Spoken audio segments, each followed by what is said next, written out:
Hawthorne manner एक बड़ा सा पुराना हावली, भारी और खामोश खड़ी थी। धुआं घना और चुपचाप उसकी दीवारों से चिपक गया था। बगमेन हर तरफ धुआं था, जैसे कोई भूत का कफान। पुराना हावली धुआं में सांस ले रही थी। उसके राज उसके अंदर कैद थे। किसी भी खिड़की से रोशनी नहीं आ रही थी, सिर्फ चांद की हल्की सी झलक दिख रही थी। हवा में नमी और गीली मिट्टी की बदबू थी। खामोशी थी, सिर्फ पटों की सरसराहट और दूर से उल्लू की आवाज आ रही थी। कुछ बुरा होने वाला था। ऐसा लग रहा था जैसे धुआं में कोई चेतावनी छुपी हो। इस जगह ने अपने राज छुपा रखे थे, धुआं और खामोशी में। अंदर हवेली में सन्नाटा था। कमरे में हल्की सी चांदनी थी जो ऊंची खिड़कियों से आ रही थी। हवा ठंडी, स्थिर और पुरानी चीजों की सी बदबू आ रही थी। बाड़े से आंगन के बीच में ठंडे संगमरमर के फर्श पर एवेलिन हॉथॉर्न पड़ी थी।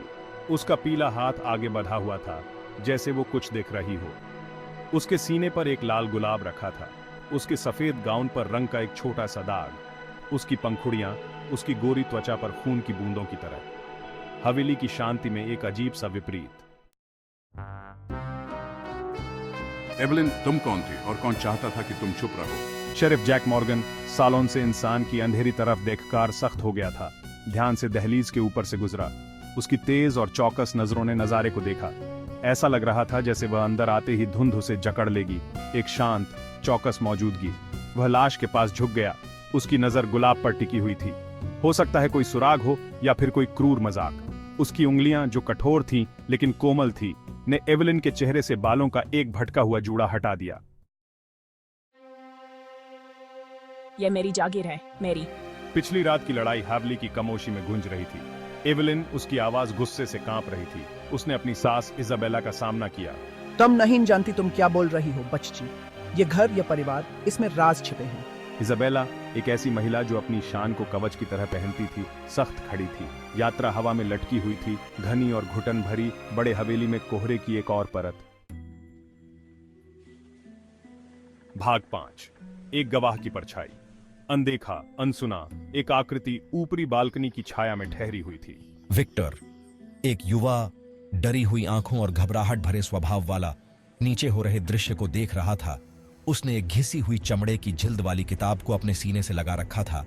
उसके पोर तनाव से सफेद हो गए थे। वह दीवार पर बैठे एक मक्खी की तरह था, जो हॉथॉर्न मैनर के राज और फुसफुसाहट को जानता था। डर ने उसे वहीं जकड़ रखा था, लेकिन जिज्ञासा, एक अतृप्त जानवर, उसे अंदर ही अंदर खाए जा रही थी। वह जितना बताने की हिम्मत करता था, उससे कहीं ज्यादा जानता था। भाग 6। रहस्यों की डायरी। सालों से परछाइयों का पीछा करते हुए शेरिफ मॉर्गन की उंगलियों ने एवेलिन के बेजान हाथ के नीचे से एक छोटी, चमड़े की जिल्द वाली डायरी को नाजुक तरीके से उठाया।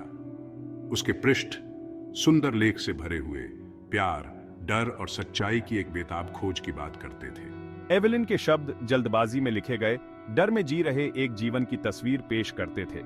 रात के अंधेरे में फुसफुसाए गए रहस्य, अंधेरे में डूबी एक पारिवारिक विरासत। डायरी एक ताला थी जो हॉथॉर्न मैनर और उसके रहस्यों के दिल की एक झलक पेश करती थी। भाग 7। आरोप।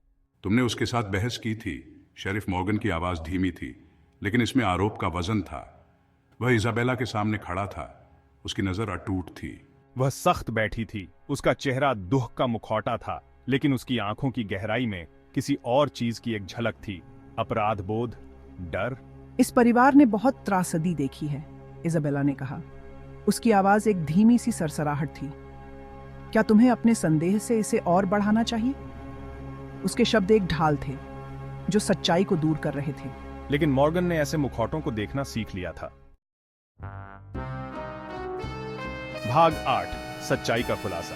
सच्चाई टूटे हुए शीशे के टुकड़ों की तरह पूरे हवेली में बिखरी हुई थी। एक फुसफुसाहट भरी बातचीत, एवेलिन के बेजान हाथ में पकड़े हुए बालों का एक किनारा, उसके बेडरूम की खिड़की के नीचे बगीचों से एक लाल गुलाब। एवेलिन की मौत कोई दुर्घटना नहीं थी। यह सावधानी पूर्वक किया गया कार्य था, जिसे आत्महत्या की तरह दिखने के लिए डिजाइन किया गया था।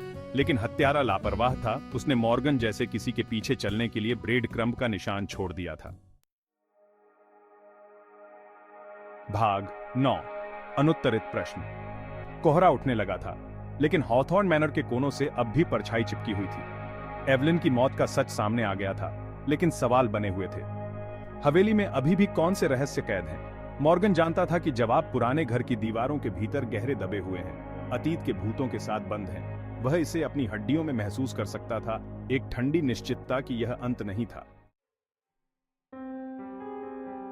जाने की तैयारी करते हुए शेरिफ मॉर्गन दहलीज पर रुक गया।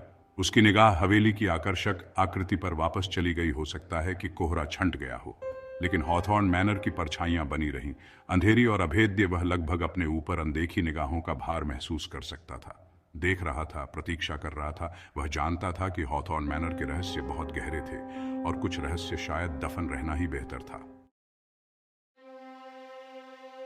लेकिन कुछ रहस्य चुप रहने से इनकार करते हैं, और शेरिफ मॉर्गन एक ऐसा व्यक्ति जो कर्तव्य से बंधा हुआ है और न्याय की प्यास से प्रेरित है, यह सुनिश्चित करेगा कि उन रहस्यों को प्रकाश में लाया जाए। वह न्याय को सफल होते हुए देखेगा, यहां तक कि हॉथॉर्न मैनर की कोहरे से सनी दीवारों के भीतर भी। मामला अभी खत्म नहीं हुआ था, रहस्य अभी सुलझा नहीं था, हॉथॉर्न मैनर उसके साथ अभी खत्म नहीं हुआ था, और शेरिफ मॉर्गन निश्चित रूप से हॉथॉर्न मैनर के साथ खत्म नहीं हुआ था।